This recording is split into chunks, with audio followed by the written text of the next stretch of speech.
ষষ্ঠ উপজেলা নির্বাচনে ঠাকুরগাঁয়ের বালিয়াডাঙ্গি ও হরিপুর উপজেলায় প্রথম ধাপের ভোট গ্রহণ শেষ হয়েছে।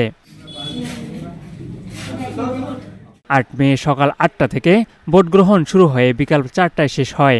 এ দুই উপজেলায় মোট ৯০ কেন্দ্রের ৮০৮টি কক্ষে ভোট গ্রহণ কার্যক্রম সম্পন্ন হয়। সকাল সকাল কেন্দ্রগুলোতে ভোটার উপস্থিতি ছিল চোখে পড়ার মতো। এ সময় কয়েকটি ভোট কেন্দ্রে ভোটারদের ছিল দীর্ঘ লাইন। বালিয়াডাঙ্গি উপজেলায় চেয়ারম্যান পদে মোট ৪ জন প্রতিদ্বন্দ্বিতা করেছেন। এছাড়া ভাইস চেয়ারম্যান পদে ৩ জন এবং মহিলা ভাইস চেয়ারম্যান পদে সীমা আক্তার বিনা প্রতিদ্বন্দ্বিতায় নির্বাচিত হয়েছেন। অন্যদিকে হরিপুর উপজেলায় চেয়ারম্যান পদে ৪ জন, ভাইস চেয়ারম্যান পদে ২ জন ও মহিলা ভাইস চেয়ারম্যান পদে ২ জন প্রতিদ্বন্দ্বিতা করেছেন।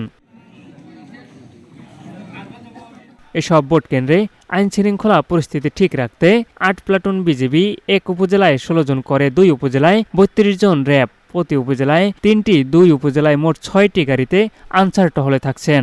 এছাড়াও বালিয়াডাঙ্গিতে ৮ জন ম্যাজিস্ট্রেট ও হরিপুরে ৫ জন, মোট ১৩ জন ম্যাজিস্ট্রেট দায়িত্বে ছিলেন এবং ২ উপজেলায় মোট ৫৮৭ জন পুলিশ মোতায়েন করা হয়েছে। এর মধ্যে বালিয়াডাঙ্গিতে ৩৫৭ জন ও হরিপুরের কেন্দ্রে ২৩০ জন পুলিশ মোতায়েন করা হয়েছে।